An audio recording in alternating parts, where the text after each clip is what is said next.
기도드리겠습니다. 여호와를 기뻐하라. 그리하면 저가 내 마음의 소원을 이루어 주시리라. 사랑과 은혜가 충만하신 하나님 아버지, 주님의 은혜와 사랑에 감사드립니다. 이 시간 주님 앞에 예배 드릴 수 있도록 은혜를 베풀어 주시니 감사드립니다. 이 예배를 기뻐 받아주시고 주님 홀로 영광 받으시옵소서. 하나님 아버지께서 예배 가운데 우리를 만나 주실 것을 간절히 믿습니다. 내 안에 감추고 있는 모든 걱정과 고민들이 고백되기를 원하며 이 시간 간구함이 넘치는 시간이 되게 하여 주시옵소서.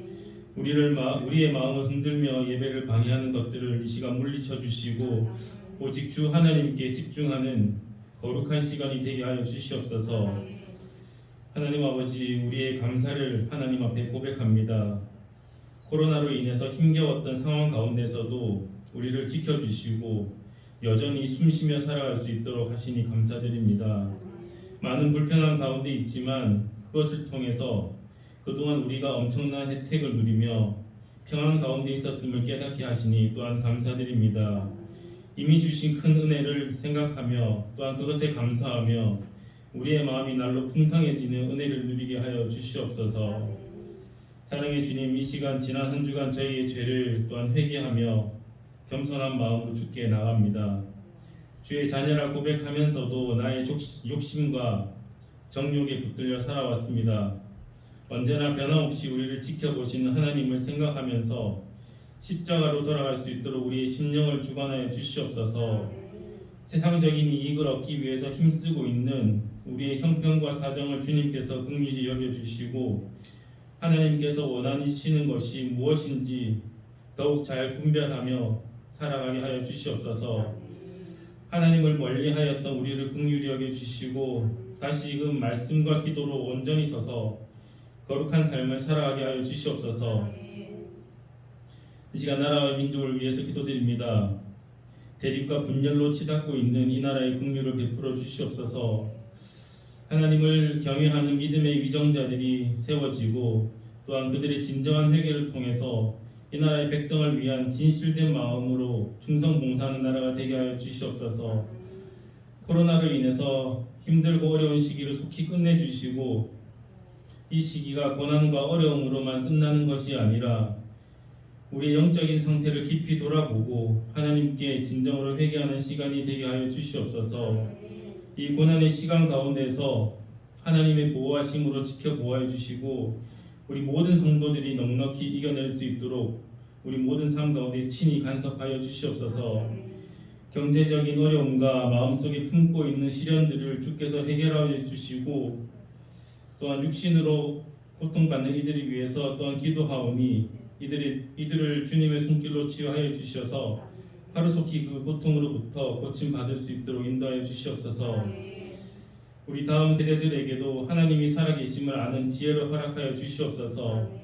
우리 청년들과 아이들이 주님을 알아가는 인생이 되도록 지켜주시고 그들이 어려운 시기를 만났을 때에 좌절하지 않고 세상에 기대기보다는 먼저 주님의 말씀에 귀 기울이는 귀한 주의 자녀들로 성장하게 하여 주시옵소서. 이 시간 말씀으로 세우신 목사님에게 성령의 기름 부음을 허락하여 주시고 듣는 우리는 아멘으로 화답하고 변화되는 은혜의 시간 되게 하여 주시옵소서. 이 시간 전해지고 마음에 새겨진 말씀과 은혜가 이 예배가 끝나고 삶 속에서도 이어져 영향력 있는 말씀으로 살아남게 우리의 마음을 지켜주시옵소서. 이번 한 주간도 말씀과 기도로 승리하는 한 주가 되기를 주 앞에 간절히 바라오며 이 모든 것 우리를 죄에서 구원하여 주신 예수 그리스도 이름으로 기도드립니다. 아멘.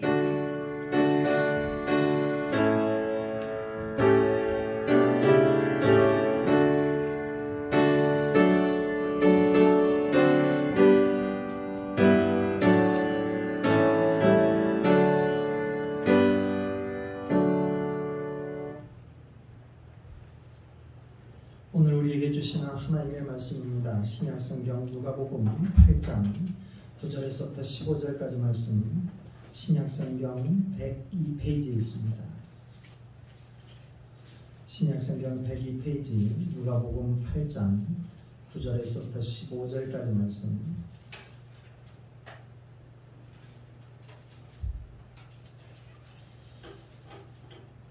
누가복음 8장 9절에서부터 15절까지 말씀 신약성경 102페이지 다 찾으시면 한 목소리로 같이 봉독하겠습니다. 시작. 제자들이 이 비유의 뜻을 물으니 이르시되 하나님의 나라의 비밀을 아는 것이 너희에게는 허락되었으나 다른 사람에게는 비유로 하나니 이는 그들로 보아도 보지 못하고 들어도 깨닫지 못하게 하려 함이라. 이 비유는 이러하니라. 신은 하나님의 말씀이요 길가에 있다는 것은 말씀을 듣는 자니 이에 마귀가 가서 그들이 믿어 구원을 얻지 못하게 하려고 말씀을 그 마음에서 빼앗는 것이요 바위 위에 있다는 것은 말씀을 들을 때에 기쁨으로 받으나 뿌리가 없어 잠깐 믿다가 시련을 당할 때에 배반하는 자요 가시떨기에 떨어졌다는 것은 말씀을 들은 자이나 지내는 중 이생의 염려와 재물과 향락의 기운이 막혀 온전히 결실하지 못하는 자요 좋은 땅에 있다는 것은 착하고 좋은 마음으로 말씀을 듣고 지키어 인내로 결실하는 자니라. 아멘. 오늘의 말씀이 저와 여러분들이 주시는 하나님의 귀하신 은혜의 말씀, 축복의 말씀 되시길 간절히 바랍니다. 잠시 기도하겠습니다. 사랑과 은혜가 충만하신 아버지 하나님, 은혜와 사랑을 감사합니다. 이 시간 저희들을 주의 몸된 재단에 불러주시고 각자의 처소에서 상황에 따라 주님 앞에 예배할 수 있도록 은혜를 베풀어 주시니 감사를 드립니다. 우리의 마음을 다하여 드려지는 우리의 예배를 주님 흠양하여 주옵시고 각각의 아버지 하나님 앞에 드리는 소원과 기도를 응답하여 주시어서 날마다 주님과 교통하는 기쁨을 누리며 살아갈 수 있는 복된 백성들 되게 하여 주옵소서. 이 시간 하나님의 귀하신 말씀을 듣길 원합니다. 우리의 마음같이 옥토로 변하게 도와주시어서 아버지 하나님의 말씀이 우리의 심령에 심겨지고 아름다운 열매로 맺혀질 수 있도록 주님 동행하여 주옵소서. 부족한 종에게도 힘과 지혜와 능력과 권세를 허락해 주셔서 온전히 하나님의 귀하신 말씀을 증거하게 도와주시고 말씀을 통하여 놀라운 기적과 능력이 이 시간 펼쳐질 수 있도록 주님 함께하여 주옵소서. 예수 그리스도 이름으로 간절히 기도하옵나이다. 아멘. 옆사람과 인사하겠습니다. 주 안에서 사랑합니다. 페이스북으로 예배드리는 여러분들도 주 안에서 사랑합니다. 오늘 예배 참석한 여러분들과 그리고 가정에서 페이스북으로 유튜브로 가정 예배문으로 예배드리는 여러분들 그리고 가정과 자녀들과 일터위에 하나님께서 주신 놀라운 은혜와 축복이 충만히 임하시기를 주님의 이름으로 간절히 축원을 드립니다. 오늘 말씀의 제목은 좋은 땅에 있다는 것이라고 하는 제목입니다. 이 제목으로 말씀 전할 때 많은 은혜가 되시기를 간절히 바랍니다. 성경을 읽다가 이런 경험들을 간혹 하신 분들이 많으실 것입니다. 자주 읽는 그런 성경 구절이고 잘 알고 있는 성경 구절인데 어느 순간 아주 새롭게 발견되고 다가오는 그런 구절이 있을 것입니다. 아니 여기에 이런 구절이 있었어? 그런 느낌, 이런 느낌을 받으시는 경우가 간혹 있으실 것입니다. 제가 요즘 누가복음을 좀 이렇게 깊이 읽고 있는데 누가복음 오늘 본문의 말씀을 이렇게 읽다가 머리가 한대 딱 맞은 듯한 그런 아주 새로운 경험을 했습니다. 지금까지 이 본문을 얼마나 많이 읽었겠어요. 많이 읽고 새벽에도 제가 말씀을 전하기도 하고 그랬을 그런 부분인데 오늘 본 말씀 누가복음 8장 15절의 말씀이 눈에 확 들어왔습니다. 생전 처음 본 것 같은 느낌이 확 든 정도로 그래서 이 말씀을 통해서 크게 깨닫게 되어서 이 말씀을 같이 나눠야 되겠다 생각을 하고 오늘 본문으로 정하고 같이 말씀을 나눕니다. 오늘 본문의 말씀은 우리가 잘 알고 있는 예수님의 씨 뿌리는 비유의 말씀입니다. 어떤 사람이 씨를 뿌리러 나갔는데 어떤 씨는 길가에 떨어지고 또 어떤 씨는 바위 여기는 누가복음은 바위라고 표현되어 있는데 저쪽 마태복음이나 마가복음 이게 마태, 마가, 누가복음 다 세 군데 다 있는 말씀이거든요. 마태복음, 마가복음에는 돌밭 또는 돌짝밭 이렇게 표현되어 있어요. 돌짝밭이나 바위나 뭐 비슷한 얘기고요. 세 번째는 가시떨기 위에 씨가 떨어졌고, 그리고 마지막에는 좋은 땅에 씨가 뿌려졌다. 그런데 그 좋은 땅에 떨어진 씨만 100배의 결실을 맺게 되었다라고 하는 말씀입니다. 마태복음에서는 그 마태복음 13장에 씨 뿌리는 비유가 똑같이 나오는데, 거기에는 100배, 60배, 30배의 결실을 맺었다 이렇게 표현되어 있고요. 마가복음에는 마가복음 4장에 나와 있어요. 똑같은 부분이. 여기는 30배, 60배, 100배 결실을 맺었다. 뭐 순서만 바꿨지 뭐 비슷한 얘기고, 하여튼 이렇게 표현되어 있습니다. 예수님이 이 비유로 말씀할 때 제자들이 이제 질문을 해요. 예수님, 그 비유의 뜻이 뭡니까? 그렇게 물어봐요. 풀이 좀 해달라고. 그랬더니 예수님께서 그 비유에 대해서 풀이를 해주시죠. 오늘 본문이 바로 그 풀이하신 예수님의 풀이 말씀의 내용이에요. 씨라고 하는 것은 하나님의 말씀이다. 그렇게 말씀하시고, 길가에 떨어졌다라고 하는 것은 말씀을 들은 자인데 마귀가 그 사람이 말씀을 듣고 믿어서 구원을 얻을까봐 구원을 얻지 못하게 하려고 말씀을 그 마음에서 빼앗아 간 사람을 얘기한다. 그렇게 얘기했어요. 그러니까 말씀이 떨어졌을 때 그것이 그 사람에게 열매 맺을까봐 마귀가 뺏어가는 사람이다. 이게 길가에 떨어진 씨의 이야기다. 두 번째, 바위 위에 있다라고 하는 것은 말씀을 들을 때는 잠깐 기쁘지만 뿌리가 없어서 잠깐 믿다가 시련을 당하면 배반하는 사람을 이야기한다.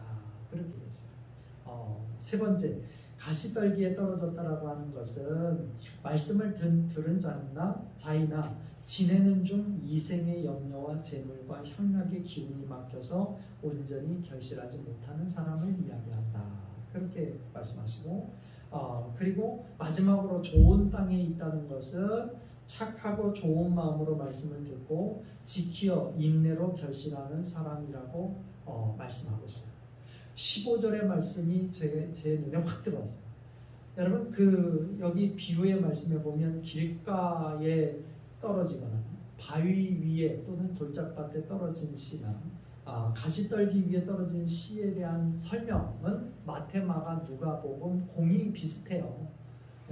똑같죠. 거의 뭐 대동소이한데, 오늘 본문에 나오는 좋은 땅에 대한 이야기가 마태, 마가는 살짝 뭐 언급만 했지, 좋은 땅이 있다라고 하는 것이 어떤 의미인가라고 하는 거에 대해서 이렇게 명확하게 표현한 것은 누가복음밖에 없습니다.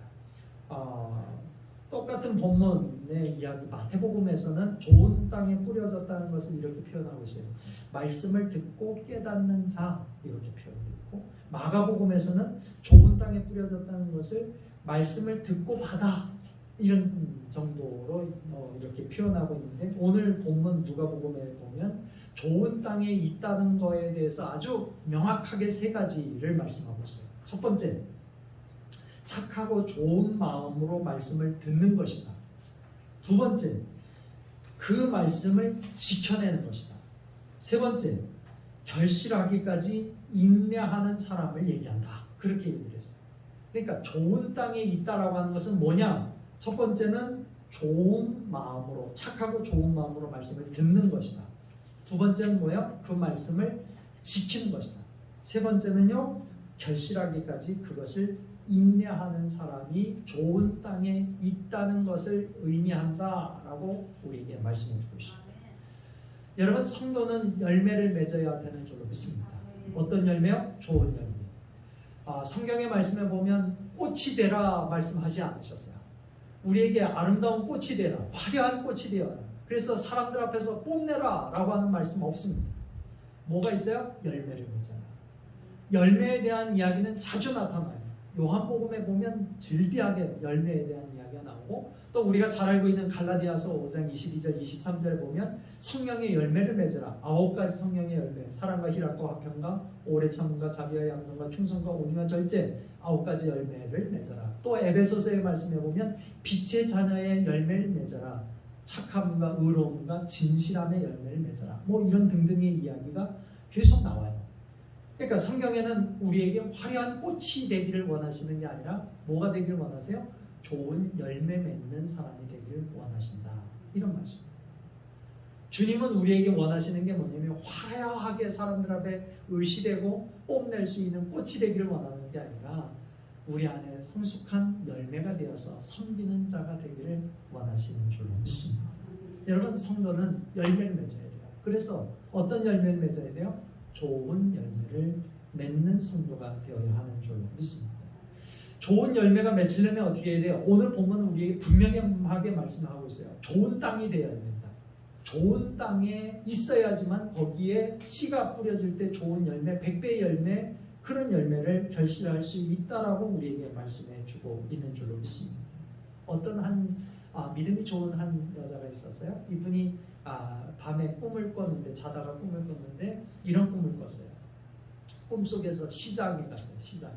시장에 이렇게 두리번 시장 구경을 하는데 어느 한 가게가 이렇게 새로 문을 연 가게였어요. 그래서 신기하기도 하고 궁금하기도 해갖고 이분이 이제 그 가게 안으로 들어갔어요. 그래서 무슨 물건을 파나 하면서 이렇게 보다가 가게 주인을 이렇게 봤더니 가게 주인이 천사예요. 천사.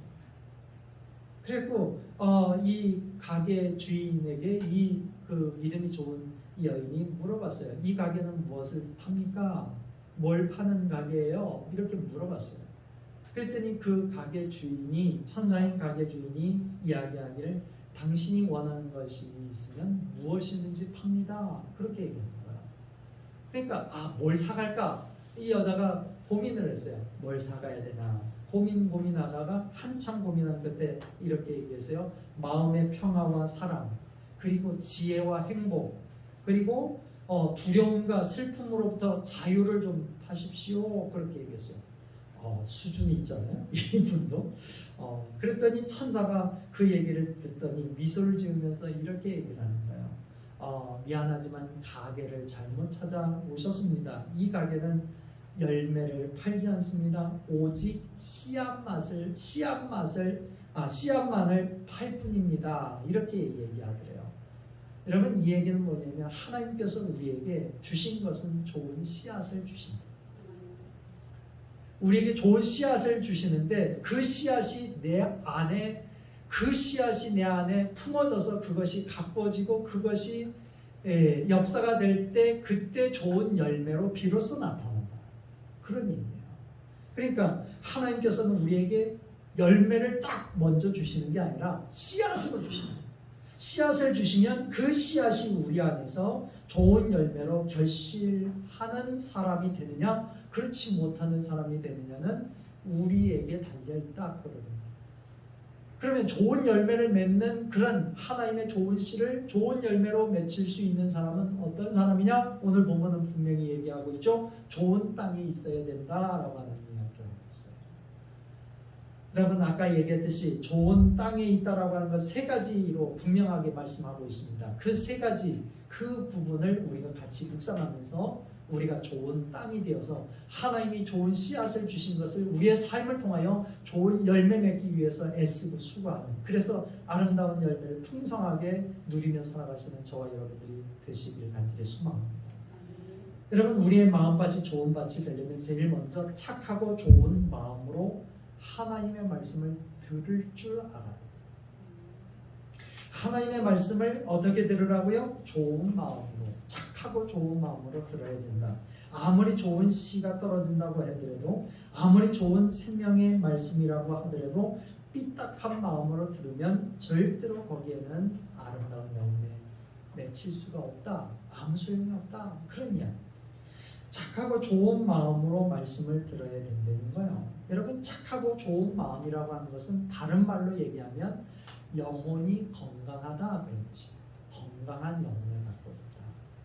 요한 3서 2절의 말씀에 보면 사랑하는 자여 내 영혼이 잘되는 같이 내가 범사에 잘되고 강건하기를 내가 강구하노라. 그런 말씀이 나와요. 영혼이 잘될 때 범사가 잘 돼요. 영혼이 건강할 때 우리의 인생이 복을 받는 거예요. 영혼이 건강할 때 우리의 삶이 풍성한 열매를 맺는 사람이 될 수가 있는 줄 믿습니다. 여러분, 착하고 좋은 마음, 그리고 영혼이 건강하다라고 하는 것은 이게 동전의 양립과 같은 거예요. 착하고 좋은 마음이 있으면 하나님의 말씀을 잘 받아들여요. 하나님의 말씀을 잘 받아들이는 사람이면 착하고 좋은 마음이 될 수밖에 없어요. 그러니까 이게 동전의 양립이에요. 그러니까 서로가 이게 착하고 좋은 마음이면 하나님의 말씀을 잘 받아들이고 하나님의 말씀을 잘 받아들이면 착하고 좋은 마음이 될 수밖에 없어요. 그래서 이게 서로 주고받는 거예요. 그래서 착하고 좋은 마음으로 하나님의 말씀을 들으면 영혼이 건강해지고 영혼이 건강해지니까 마음이 착하고 좋은 마음이 될 수밖에 없고 착하고 좋은 마음이 되니까 또 하나님의 말씀을 잘 듣고 그 말씀을 또 열매 맺고 그리고 착하고 좋은 마음으로 살다 보니까 영혼이 건강해지고 이게 선순환이에요. 선순환이 뭔 뜻인지 아시죠? 서로 좋게 하면서 더 강화가 된다는 거예요. 근데 반대로는 악순환이 있어요.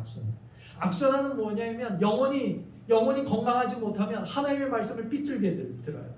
하나님의 말씀을 왜곡해서 들어요. 그럼 하나님의 말씀을 왜곡해서 들으면 어때요? 내 영혼이 또 병들어요? 병들어갖고 다시 하나님의 말씀을 들으면 또 삐뚤게 들어요? 그럼 영혼이 더 병드는 거예요. 이게 악순환.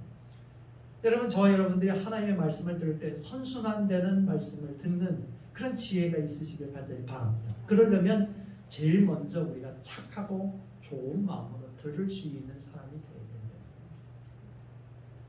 마태복음 4장 4절의 말씀에 보면 이런 말씀이 있어요. 사람이 떡으로만 살 것이 아니요 하나님의 입으로부터 나오는 모든 말씀으로 살 것입니다. 여러분, 우리가 육신이 건강하려면 어떻게 돼요? 육신이 건강하려면 먹어야 살죠. 먹어야지 건강하죠.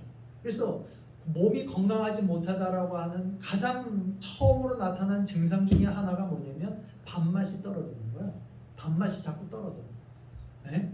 밥맛이 떨어지면 건강하지 못하다는 거예요. 내 육신이. 그와 마찬가지로 우리의 영혼도 마찬가지로 하나님의 말씀을 잘 먹어야지 건강하다는 거예요. 하나님의 말씀이 잘 들려지지 않고 하나님의 말씀이 잘 안 들려지고 하나님의 말씀이 잘 안 먹여진다라고 하면 내 영혼이 병들고 있다라고 하는 것을 증명이에요. 우리의 영혼이 건강하지 못하면 하나님의 말씀이 들리지 않고 오히려 유혹하는 마귀의 소리가 더 크게 들려요. 유혹하는 말씀이 더 많이 들려요. 그래서 하나님께서 우리에게 지켜주시겠다 약속하시는 그 말씀이 싹 없어지고 불안해요. 두려운 생각이 자꾸 들어요. 그래서 섭섭한 생각이 자꾸 들어요. 사람들이 자기에 대해서 나쁘게 얘기한다는 소리가 자꾸 들려요. 이런 소리가 훨씬 더 크게 들려요. 하나님께서 우리에게 주시는 말씀은 어떤 말씀이야? 평안이에요. 내가 너희에게 주는 것은 재앙이 아니라 평안이니라 말씀하시잖아요. 우리에게 주시는 것은 우리에게 두려운 마음이 아니라 불안한 마음이 아니라 우리에게 평안을 주시고 우리에게 평안을 허락해 주시는 주님이신 줄로 믿습니다. 여러분, 우리 마음이 건강하면 하나님이 그 평안함을 우리에게 누릴 수 있는 소리가 들리도록 해요. 하나님이 두려워하지 말라고 하는 그 말씀이 쌔뜻하게 내 마음에 들려져요. 그리고 하나님께서 우리를 지켜주신다고 하는 그 말씀이 믿어져요. 그래서 우리를 두렵게 하는 상황, 우리를 두렵게 하는 어떤 여건들이 두렵게 느껴지지 않도록 우리의 마음을 자꾸 편안하게 만들어주시는 역할을 성령께서 하시고 주님께서 우리에게 함께 해주시는 능력으로 그렇게 우리가 그런 사람이 되는 거예요. 그런데 반대가 됐을 때는 세상의 욕심, 자만심이 우리 안에 있게 하고 세상의 사람들의 수군거림, 사람들의 평가가 더 크게 느껴져요. 그래서 병들어져요. 그래서 사울왕이 병든 거 아니에요. 사람의 소리가 더 크게 들리니까. 하나님의 소리보다 사람의 소리가 더 크게 들려요. 사람의 평가가 더 크게 들려요.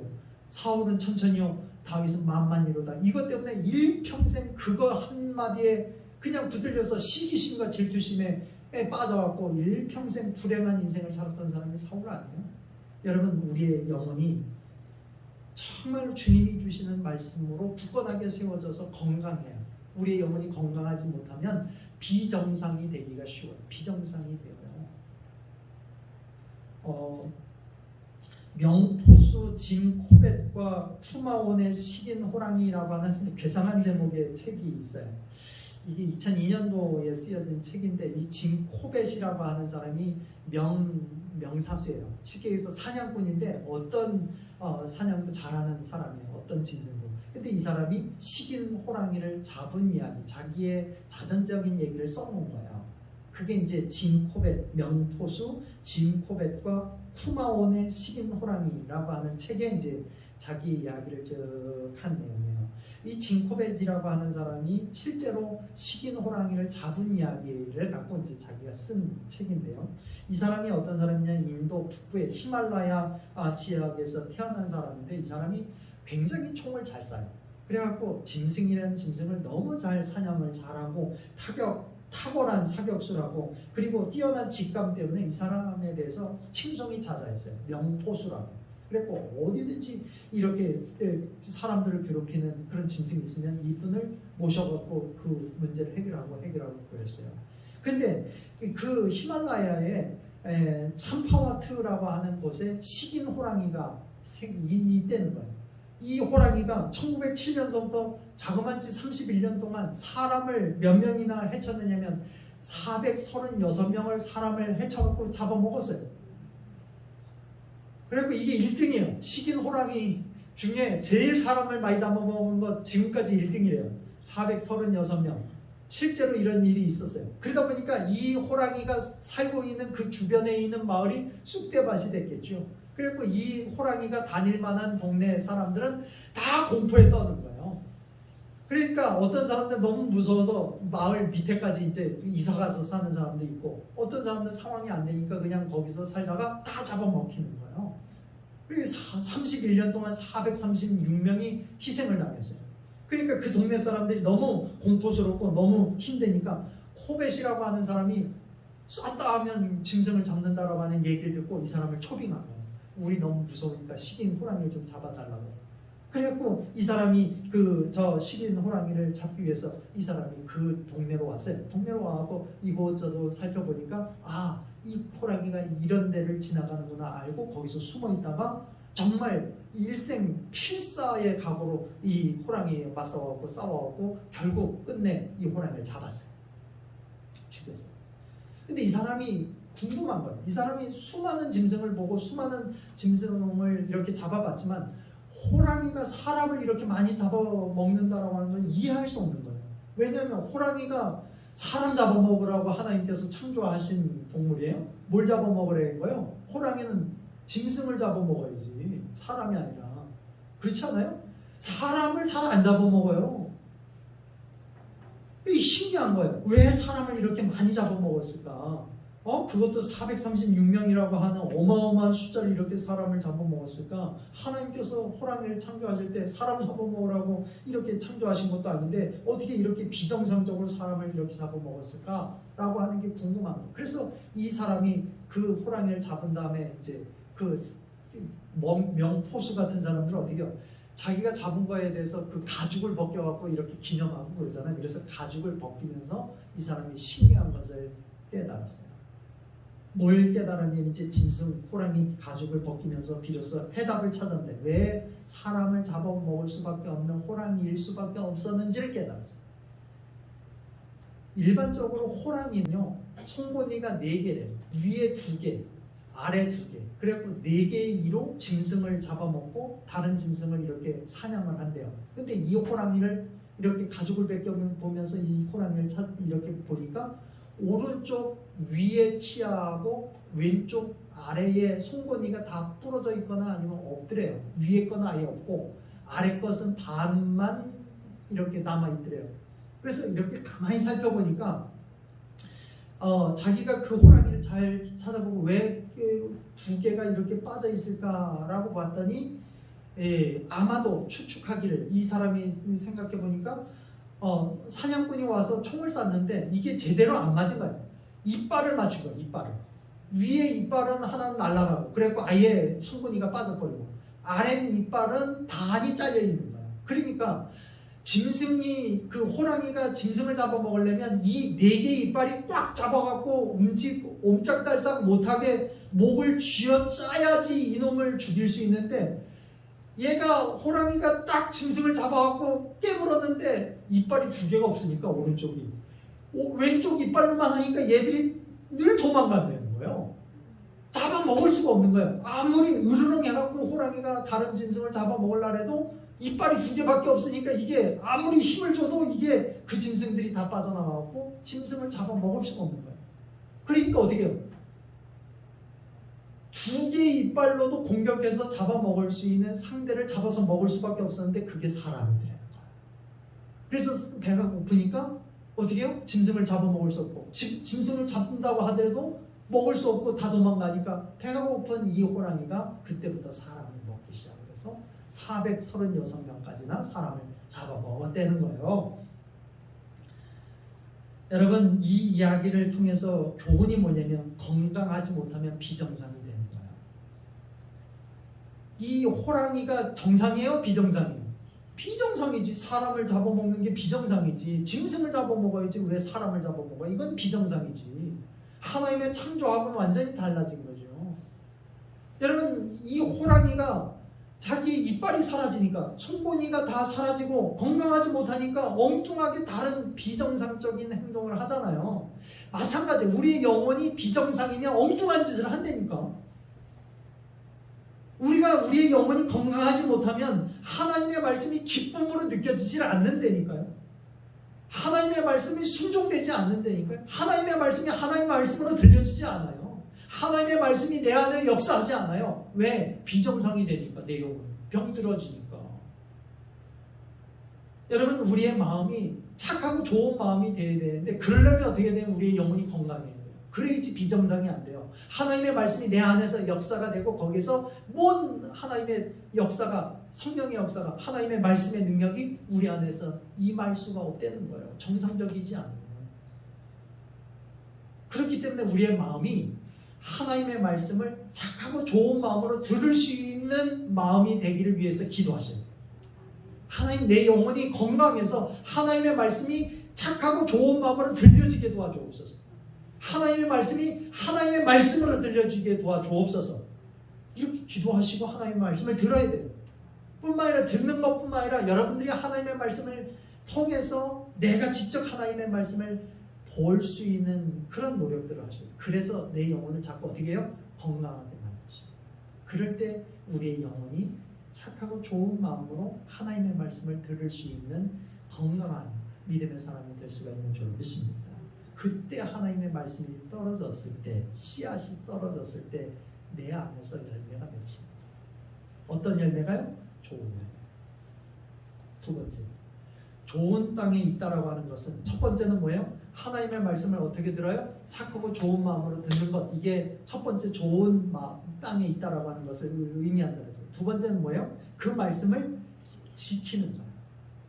여러분, 말씀을 들을 때 한 귀로 들은 말씀을 한 귀로 내보내면 안 돼요. 간직해야 돼요. 하나님의 말씀을 들으면 그것으로 그리고 그냥 한 귀로 들은 말씀이 다른 귀로 이렇게 나가면 안 돼요. 우리 안에서 그것이 역사되려면 어떻게 해요? 되새김질을 해야죠. 내 안에 간직이 되는 거예요. 여러분, 오늘 그 15절 말씀을 이렇게 우리가 갖고 있는 성경 개역 개정의 말씀으로 보면 이렇게 말씀하고 있어요. 말씀을 듣고 지켜, 이렇게 되어 있는데 표준 세번역이라고 하는 번역서가 있어요. 성경을 다른 번역으로 해놓은 번역인데 그 중에 표준 세번역으로 보면 그 대목을 이렇게 번역하고 있어요. 말씀을 듣고서 그것을 굳게 간직하여, 이렇게 번역하고 있어요. 말씀을 듣고서 그것을 굳게 간직하여. 이 번역이 훨씬 더 좋은 번역이에요. 훨씬 더 잘된 번역이에요. 이 말씀을 이렇게, 오히려 이렇게 번역해서 읽어야지 더 쎄뜻하게 우리에게 말씀으로 들려져요. 뭐라고요? 말씀을 듣고서 그것을 굳게 간직하여 라고 하는 것으로 이해해야 돼요. 여러분, 하나님의 말씀이 우리 안에 떨어진 그것을 쉽게 빼앗기면 안 돼요. 마귀는 끊임없이 그 말씀 떨어진 것을 빼앗아 가려고 하죠. 길가에 떨어진 것을 누가 뺏어가요? 마귀가 갖고 가려고 하고, 바위 위에 떨어진 그 씨는 어떻게요? 잠깐은 기쁨으로 받지만 어떻게요? 수분이 없으니까 말라 비틀어 죽는 거예요. 간직하지 못하는 거예요.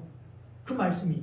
그리고 가시떨기에 떨어지는 것은 어떻게요? 세상의 염려, 재리의 염려, 세상의 향락, 이런 것 때문에 다 빼앗겨 버리는 거예요.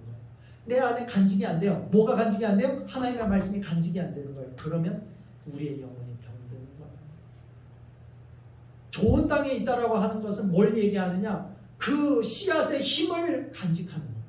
씨앗이 떨어졌을 때 그것을 품고 있는 거예요.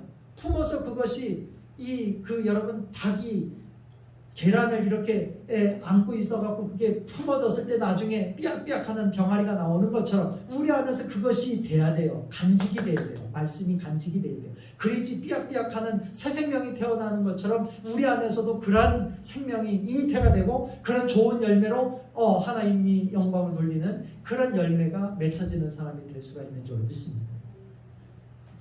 여러분, 제가 지난주에 했던 설교가 뭔지 아세요? 설교 제목이 뭐예요? 지극히 작은 것에 충성하는 자라고 하는 게 지난주 설교 제목.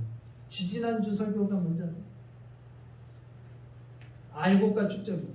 여러분, 실망입니다. 실망이에요. 지난주, 지지난주 이건 뭐 별것. 아이고 목사님, 아이고 그런 걸 그렇게 물어보면 목사님 그렇게 우리가 어떻게 그걸 다 기억하고 있어요? 머리도 나쁜데 이렇게 얘기하실 수 있는데 여러분 제가 드라마 여러분 잘 보는 드라마 물어보면 다 설명해요. 쟤는 누구 남편이고 쟤는 어떤 얼마나 나쁜 년이고 막 바람을 펴갖고 누구랑 쟤는 누군데 주인공 얼마나 못살게 굴고 지난주엔 쟤하고 어째고 저째고 하면서 다 설명해 줄 거예요. 그래 안 그래요? 여러분 왜 그런데 하나님의 말씀은 마음에 남아있지 않느냐? 우리가 굳게 잡지 않아서 하나님의 말씀을 굳게 잡고 있어요. 간직해요. 간직하기 위해서 노력해요. 내 안에서 그것이 좀 자리하도록 내버려 둬야 돼요. 그게 안 되니까 자꾸 빼앗기는 거지. 세상의 소리가 더 크게 들리죠. 여러분 미국의 위대한 설교자라고 하면 무디라고 하는 목사님 많이 들어보셨을 거예요. 이분의 일화 중에 이런 얘기가 있어요. 이분이 거듭난 다음에 좀 멋지게 살고 싶은 거예요. 믿음 안에서 멋지게 거듭난 사람으로 살고 싶은 거예요. 온전하게 살고 싶은 거예요. 그래서 하나님 앞에 온전하게 살겠습니다. 그렇게 서약을 했어요. 그런데 매일매일 살면서 넘어지는 거예요. 여러 가지 세상에 살면서 말씀 안에 산다고 그랬는데 안 되는 거예요. 잘 안 되는 거예요. 그러니까 이 사람이 왜 안 될까 해갖고 이 사람이 산에 올라가서 기도해야 되겠다. 그래갖고 산 꼭대기 올라가고 막 옛날에 우리도 그런 거 많이 있었어요. 수련회 가면 저기 저 나무 하나 잡고 그 기도해갖고 나무 하나 뿌리를 뽑아갖고 와라. 그래갖고 날씨는 추운데 막 겨울에도 그런 거 시켜갖고 막 땀을 삐삐 흘리면서 왜 안 뽑히지? 나는 보니까 다른 애들은 요만한 거 하는데 나는 이따만한 거 아니 이 움직이지도 않고 아이고 땀을 뻘뻘 흘리면서 기도했던 기억이 나요. 그래서 이분도 막 무디 목사님도 산에 올라가서 뭐 나무를 붙잡고 막 기도를 했어요. 은혜를 달라고 그랬더니 막 정말 은혜를 풍성하게 주시네. 막 뜨고 이러면 될 것 같아. 그래서 산 밑에 내려가고 이제 됐다 해갖고 살아보면 일주일 정도는 열심히 되는데 한 달을 못 넘겨요. 한 달. 은혜가 떨어지니까 또 실족이 되고 또 넘어지고 그러니까 안 되겠다. 이번에는 부흥 강사를 쫓아다녀 봐야 되겠다. 그래 부흥회가 있다라고 열심히 달려갔어요. 그래갖고 은혜 받고 은혜 받고 막 난리가 나고 좋아갖고 이제 은혜 받고 이제 이러면 되겠다. 이젠 됐다. 해갖고 살면 또 넘어지고 또 그러는 거야. 한 달을 못 받는 거야. 은혜가. 그래갖고 이 사람이 막 낙심을 하면서 나는 화인 맞은 양심인가? 왜 나는 이렇게 잘 안 되나? 그렇게 하다가 이 사람이 어느 날 성경을 펴보다가 로마서 10장 17절의 말씀이 딱 눈에 띈 거예요.